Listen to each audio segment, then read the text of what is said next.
Donc nous allons accueillir Daniel Dutuel, donc ancien professionnel de Bordeaux, donc avec mes deux animateurs, donc Gabriel Aumont et Céline Jérôme. Donc allons-y.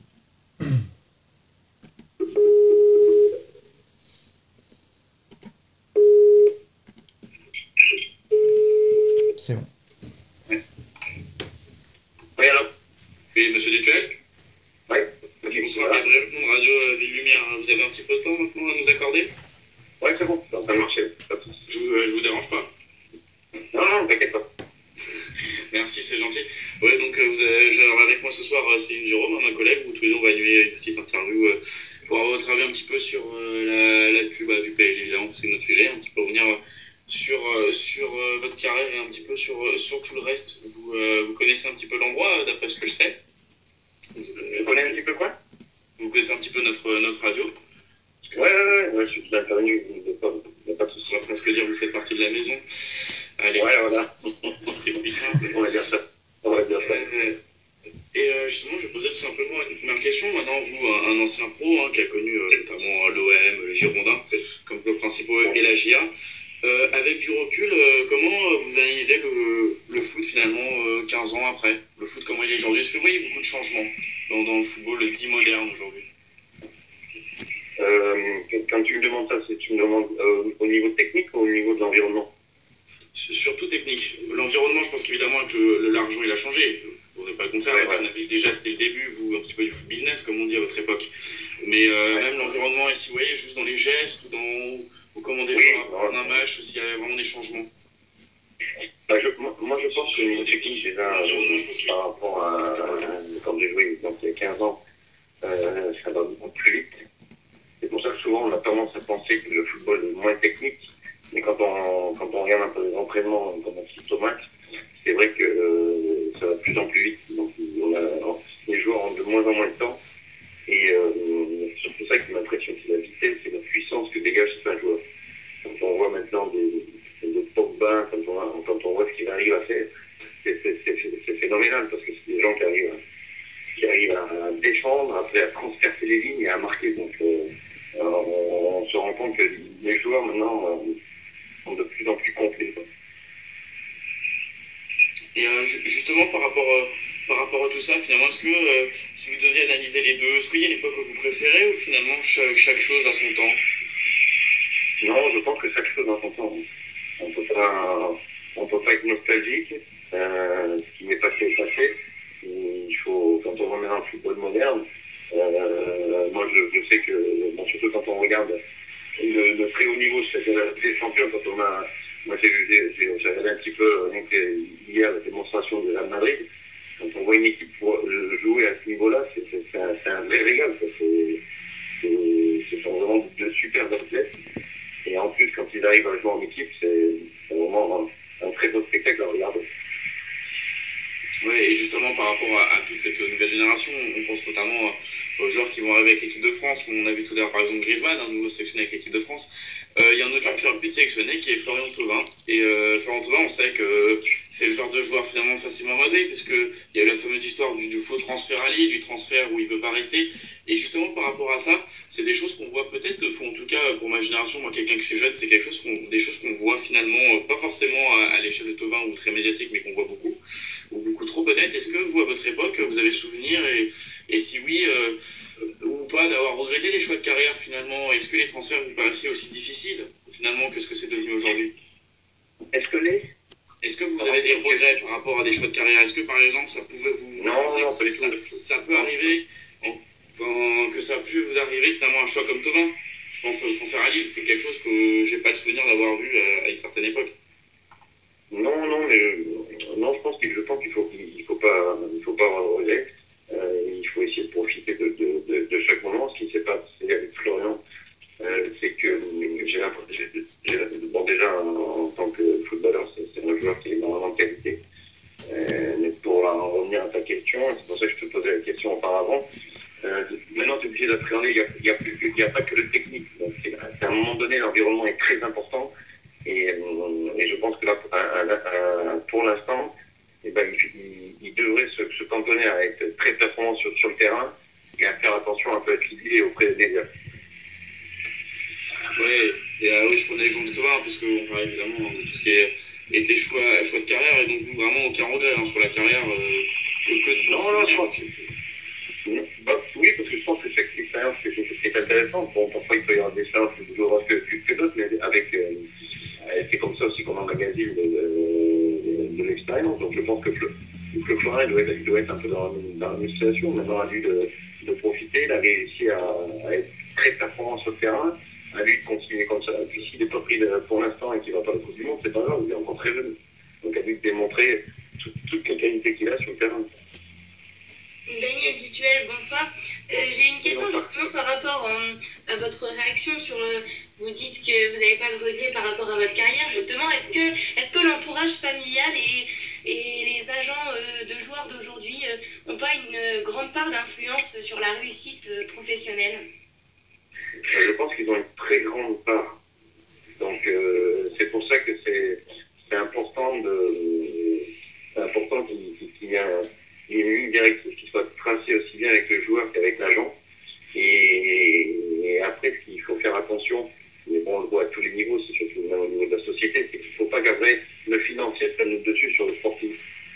Donc d'où l'importance de l'environnement. Donc, comme tu disais, tu parlais de la famille, de l'agent. Donc c'est vrai que c'est un primordial dans la réussite d'un footballeur. Hein. Justement, vous parliez d'argent, c'est un petit peu le mot d'ordre qui guide au jour d'aujourd'hui la plupart des footballeurs, non? Comment? Je ne t'entends pas très bien.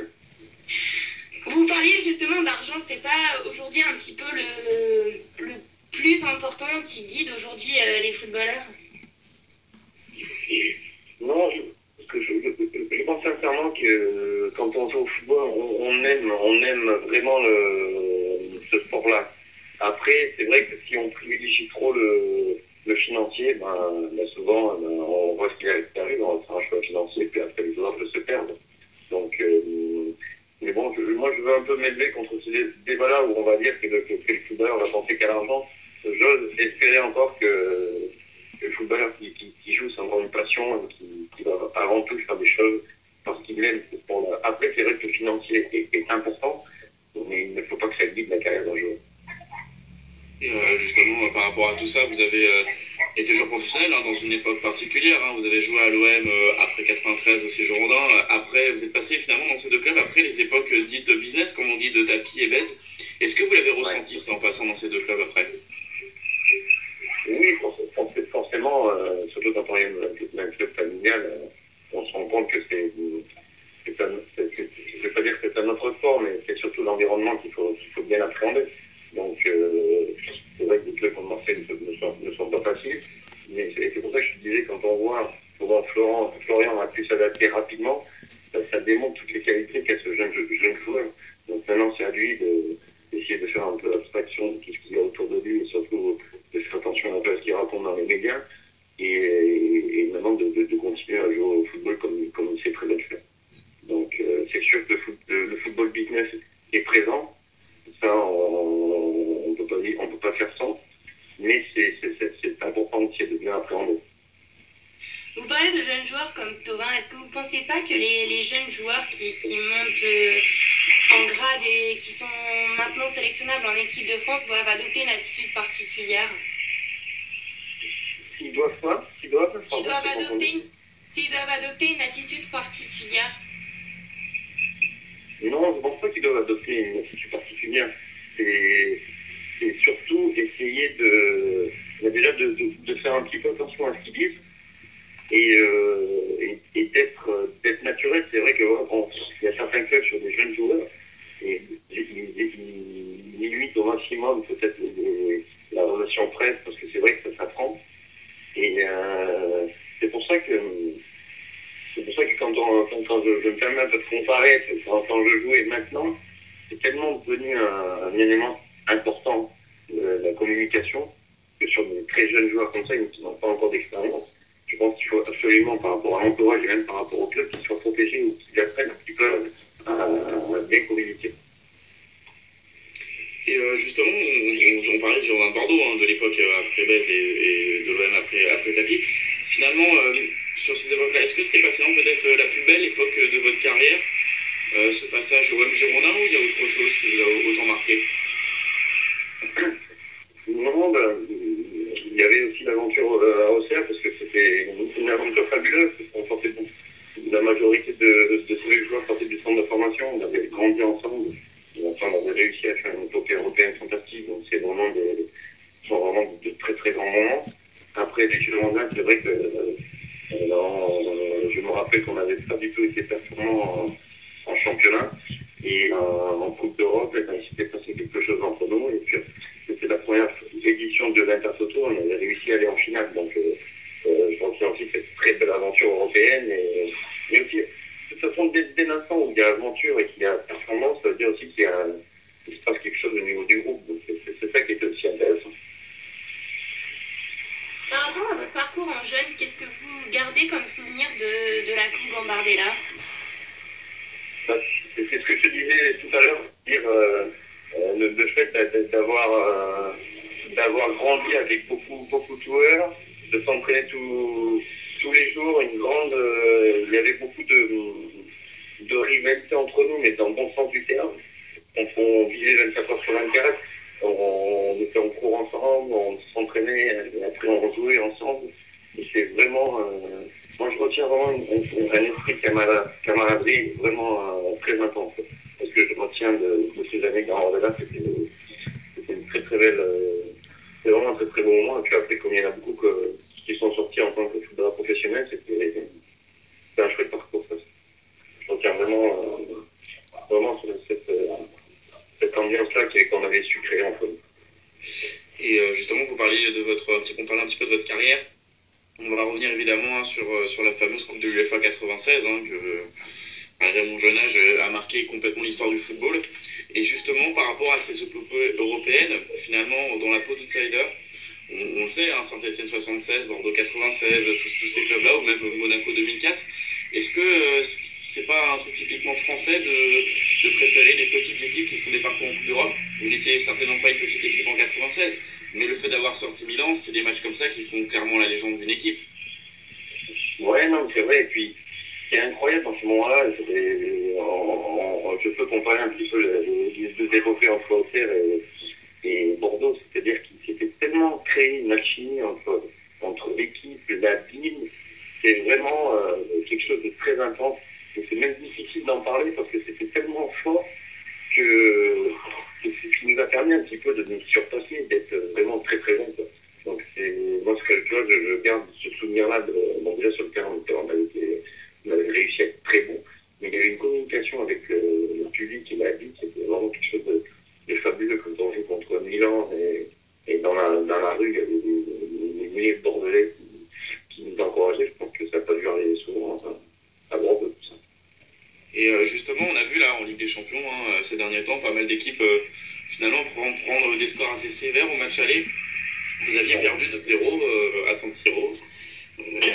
Ma mémoire est bonne. Et justement, comment on aborde un match comme ça, un peu en position d'outsider? Est-ce qu'on dit on va leur montrer, ou finalement on est là, on dit on joue étendu les gars et on fait ce qu'on sait faire? Bah, tu sais, moi je me rappelle très bien quand ils avaient gagné 2-0, c'est pratiquement sûr d'être qualifiés, et leur attitude quand ils sont arrivés au match retour, ils étaient arrivés un peu en conquérant en disant bon voilà, on va passer un moment tranquille et on va se qualifier sans trop forcer. Donc ça a été aussi une source de motivation supplémentaire. Bon, et après dans le déroulement du match, ça s'est bien passé. Bon, on a réussi à marquer rapidement, et après les deux buts se sont enchaînés, quoi. Donc il y a eu un concours de circonstances, mais bon, qui a été provoqué aussi par une motivation très très très forte de notre part, et je pense aussi d'un certain laisser aller de la part de Milan, parce que si ça avait vraiment joué à leur niveau d'entrée, on aurait peut-être eu plus de difficultés. Et souvent, on voit bien en Coupe de France, c'est ça, on est quand les petits arrivent à gagner contre les gros, c'est que le gros n'a pas tout fait pour donner les moyens de gagner, à mon avis. Et justement, vous, en tant que joueur, avoir dans une équipe en face, quand vous arrivez, des joueurs comme Baggio, comme Vieira encore à l'époque, mais De Sailly, ou même quelqu'un, une légende comme Paolo Maldini, Est-ce que finalement on se dit pas à la fin du match, après avoir battu cette équipe, et surtout avec du recul, sachant qu'on avait Zidane avec soi et des joueurs comme Dugarry, finalement pas mal de champions du monde, 2 ans plus tard, à ce moment, on se dit pas avec du recul, on est rentré dans la légende du football français plus que tout avec un match comme ça et des noms comme ça sur le terrain. Sincèrement, tu vois, j'ai jamais pensé à ça, j'ai jamais pensé au Maldini, au Desailly. Moi, ce que je retiens surtout, tu vois, c'est l'aventure qu'on a vécue tous ensemble. C'est-à-dire qu'on avait réussi à créer une alchimie entre les anciens, les jeunes joueurs comme Mila, Dugas, Zizou, qui étaient très très talentueux. Et en Coupe d'Europe, tout le monde arrivait à jouer un cran au-dessus de sa valeur. Donc c'est ce qui a été, c'est ce que je retiens. Et c'est pour ça que ça m'a toujours étonné de voir comment on pouvait arriver à surpasser sur certains matchs et sur certaines compétitions. Et justement, vous qui avez côtoyé notamment le championnat espagnol avec le Celta Vigo et Valladolid, on sait que pour l'époque, beaucoup de choses évoluent. Et est-ce que déjà, à l'époque, vous avez senti un changement en changeant de championnat, par passant du français à l'espagnol?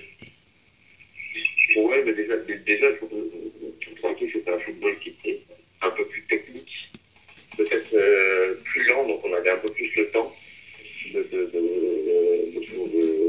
pouvoir contrôler, offensivement ça se ressentait. Mais moi j'ai toujours senti que le niveau en France était élevé, surtout physiquement. C'est-à-dire qu'on n'avait pas beaucoup de temps de temps pour contrôler, de pouvoir faire un peu ce qu'on voulait. Et c'est ce qu'on leur voit même quand on interroge les étrangers qui arrivent en France. Ils se rendent compte que c'est pas un championnat facile.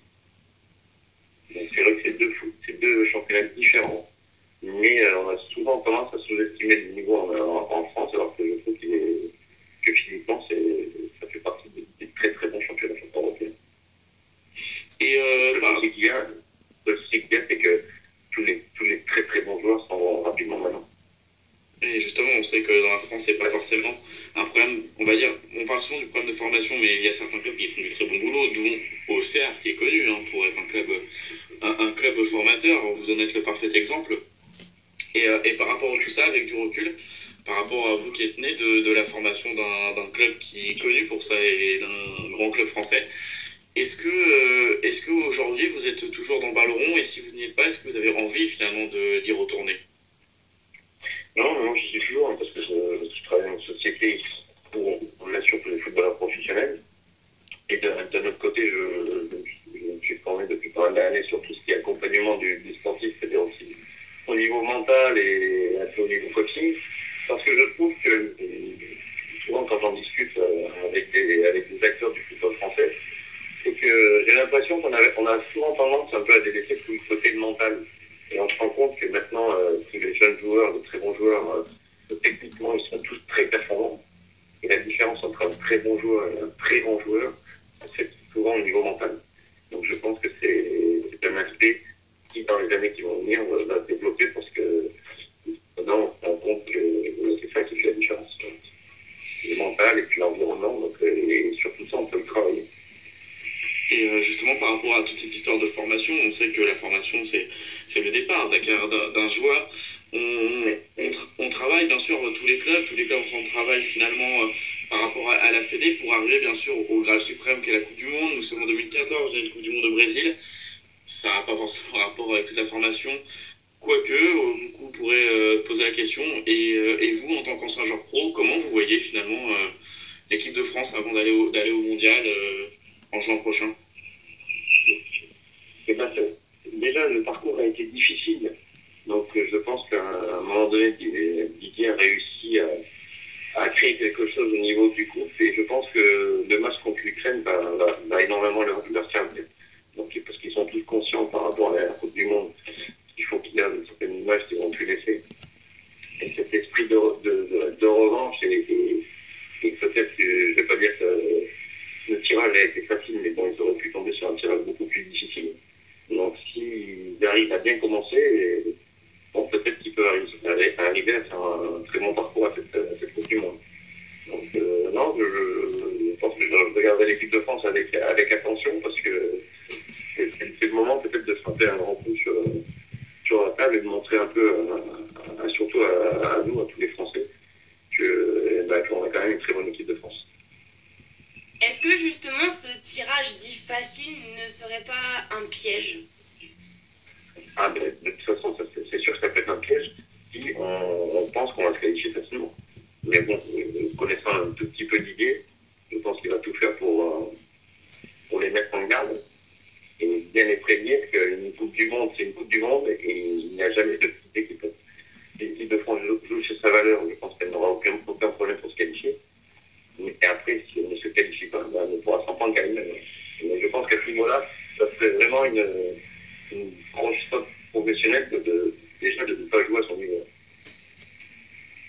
Et justement, par rapport à l'équipe de France, est-ce que vous pensez, hein, on va voir encore un tout petit peu, que des investisseurs comme à Monaco et au PSG, ça va aider l'équipe de France et le football français en général?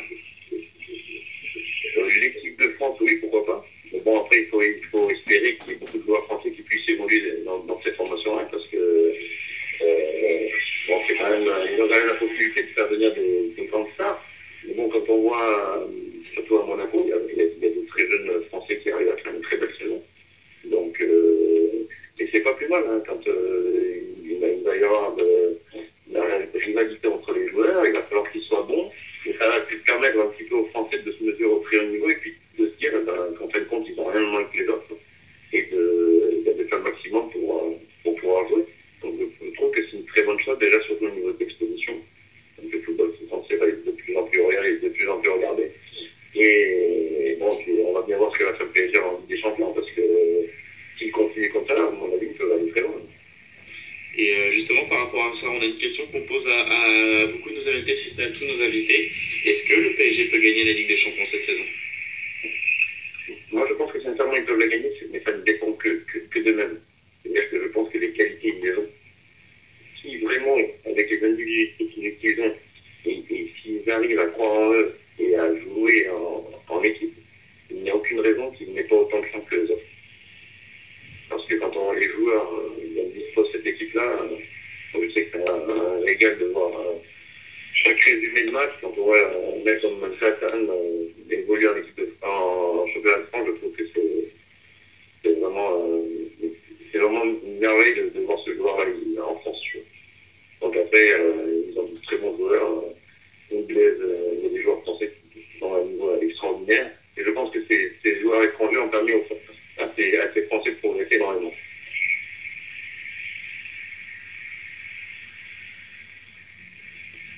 Allô, je n'entends plus. Allô.